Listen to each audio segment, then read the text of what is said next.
You're listening to Reimagined Radio. Real talk, real life, real magic.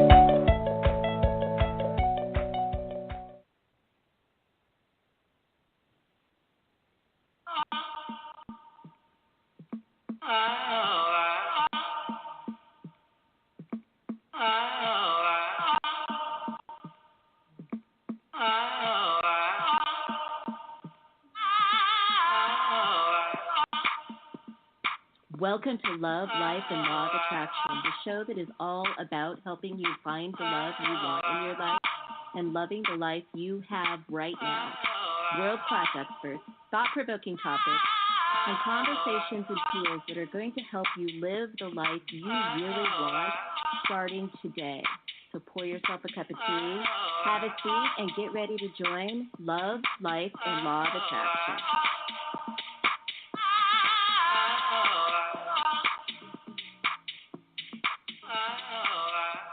Hello there. This is Lisa with Love, Life, and Law of Attraction, and I am so excited to be talking to you today about this subject because it is a subject that is near and dear to my heart, which is how to avoid getting lost along your spiritual path. I think most of us come to a spiritual path because we think we're going to find ourselves there.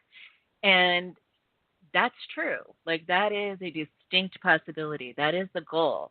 But if you're not careful, it doesn't happen that way.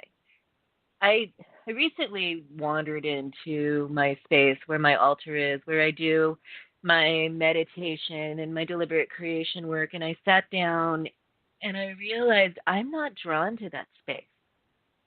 Like, I was forcing myself there daily rather than doing it out of a sense of devotion or joy. And I'd like to say it was out of habit, but I don't even think that's true. Like, habit would be easier. My daily time in that sacred space was beginning to feel more like obligation than sanctuary. And I've been craving sacred lately, like wanting to carve it out wherever I could. I think a lot of us are feeling that way right now. Like, the political climate is making it's making the sacred feel so much more important, like a respite from some of the things that are going on in our world. And so you would think I would be more drawn into that sacred space, but I haven't been. And the question is why? Why aren't I feeling connection to the space? Why aren't I feeling any connection to my practices that center and ground me? Why does it almost feel like punishing instead of replenishing? And so I walked away feeling really unsatisfied in every way. And I didn't even sit down. I didn't even try. But as I walked away, I saw it with really fresh eyes. And the truth about the space and the practices and all of it was really crystal clear. My altar space and my practices have been a patchwork of dozens of courses I've taken and a reflection of a library's worth of books that I've read.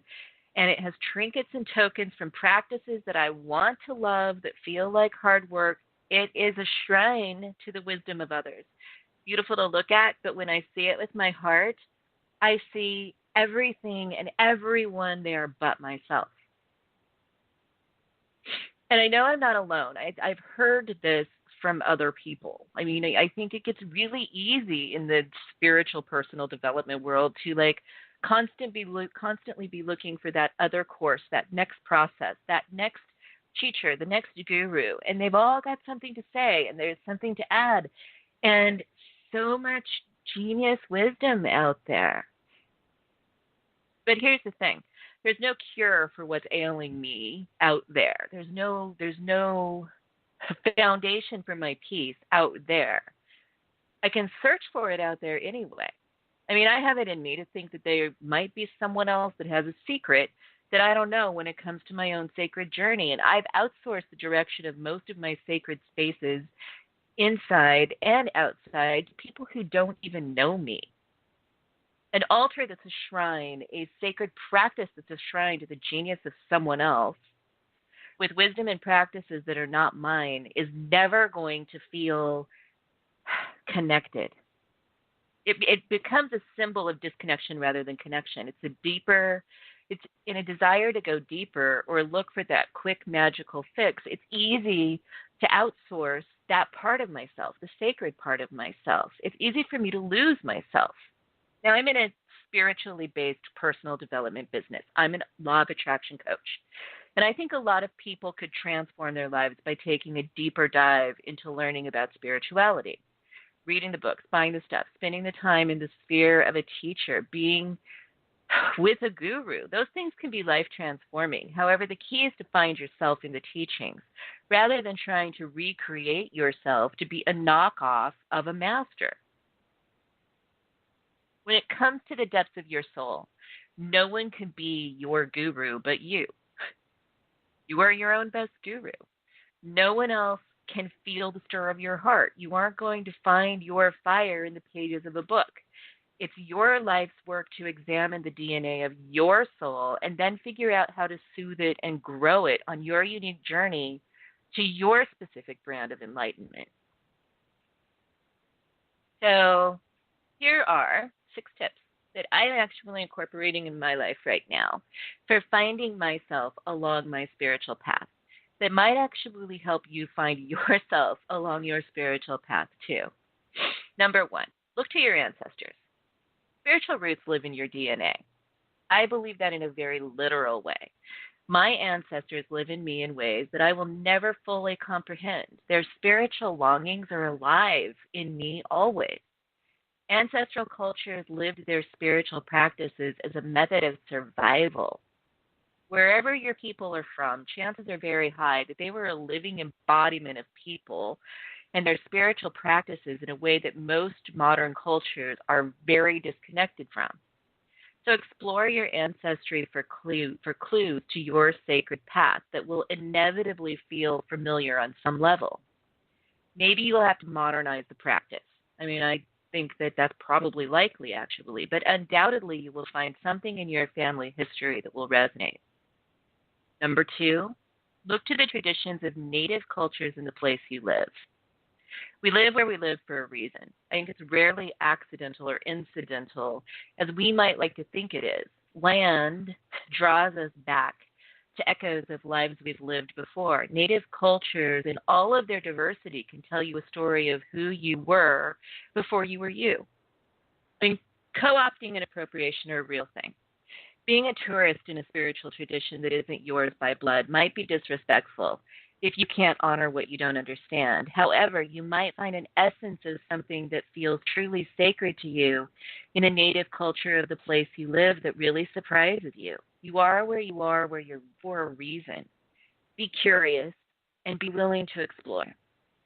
Number 3, notice the traditions and places and cultures of, I'm going to repeat that one. Notice the traditions of places and cultures you are drawn to. I am so in love with Hawaii, and I feel the pull to the islands that almost defies logic. When we're getting on a plane to leave Hawaii, when we've been there on a visit, sometimes I can hold back the tears, and sometimes I can't. I feel such a deep sense of connection there.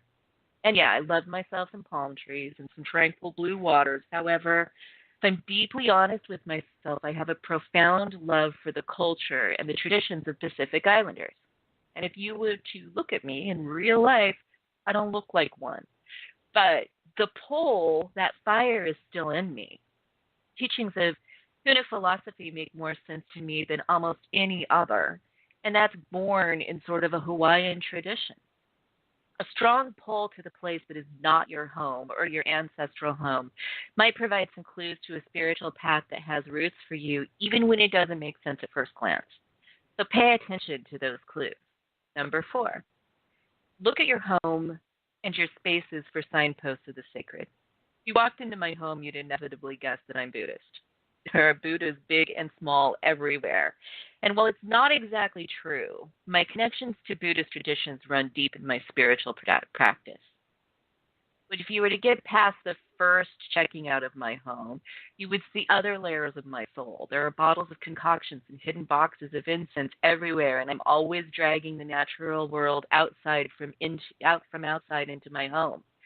The ocean is a constant presence in my sacred spaces. Your home will hold clues for you if you look at it with fresh eyes, like you were a visitor. We tend to surround ourselves with icons of essential nature. So your home is going to give you a lot of clues about what really stirs your soul. Again, it's the fresh eyes. Look at it as if you've never seen it before. And you'll see things about yourself there that might surprise you.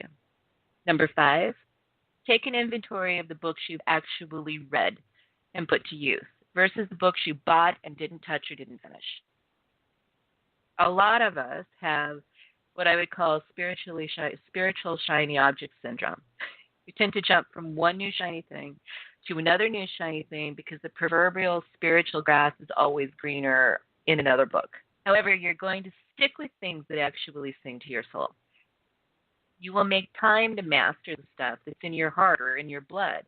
So pay attention to the kinds of spiritual practices that have lasted longer than it took for the new car smell to wear off of them. It'll give you some clarity. It's not what's in your library. It's what you've picked up and read more than once. Instinct is more powerful than any distraction when it comes to spiritual practice.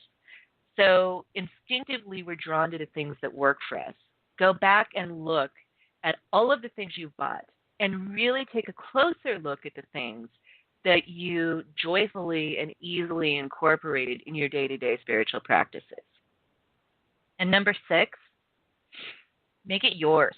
I mean, most spiritual practices and traditions are packed with rules and processes and protocols and dogma. And most of those traditions were set in stone hundreds, if not thousands of years ago. They may or may not be practical. A lot of that stuff is not practical, at least for me, not in its entirety, but that doesn't mean I need to scrap it all. I can cherry pick the parts of the things that have practical meaning for me today in a modern application. There are probably 5 spiritual paths that have a lot of juice for me. Parts and pieces of them are sewn together in meaningful ways of what I would call the foundation of my law of attraction practice. It doesn't have to be all or not buy-in on any one path, because the only one path that really matters is the path that's working for you, the path that's sustainable because you enjoy it. Finding yourself may mean finding parts of yourself in lots of different places, and that's okay as long as you're practicing what you find. And I just want to close here by repeating myself that you are your own guru. You know best about spirituality when it comes to you. And there really aren't any magical fixes out there. I mean, yeah, there's a lot of things to learn about. There's a lot of possibilities. There's a lot of places that we can gain wisdom that might really matter, that might be important. But at the end of the day, the practice that's going to work for you is the practice that you truly and deeply love, that draws you to that sacred space, to that altar, to those practices, to the time and the devotion that you give to it. If it feels like work, it's not yours. If it feels like you're straining to get there every day, it's not yours. You will know you've found yourself on your sacred path when you can't wait to connect with the spirituality that you've created. So give it some thought. Put something together. I would love to hear from you about this. If you'd like to reach out to me, you can find me at Lisa M. Hayes. That's Lisa Marie, lisamhayes.com. I'm here to support you with this or anything else. Big love to you. Finding great love can seem like something that happens for other people. If you're looking for love in all the wrong places, dating different people, but ending up in the same single place over and over again, there's a better way. Why not stop looking for love and start creating the love you want? The 60-day Right Relationship Incubator will lock in your alignment to attract the love of your life. In just a few minutes a day over 60 days, you will create the love you've been looking for. Get the 60-day Right Relationship Incubator at www.rightrelationshipincubator.online.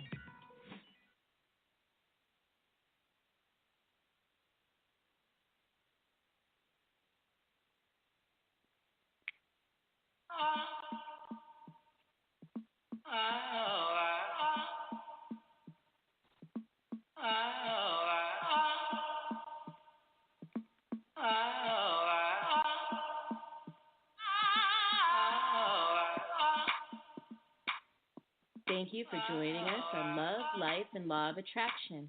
We hope you enjoyed the show, and we'll see you back here next week. For more information, you can find me at lisamhayes.com.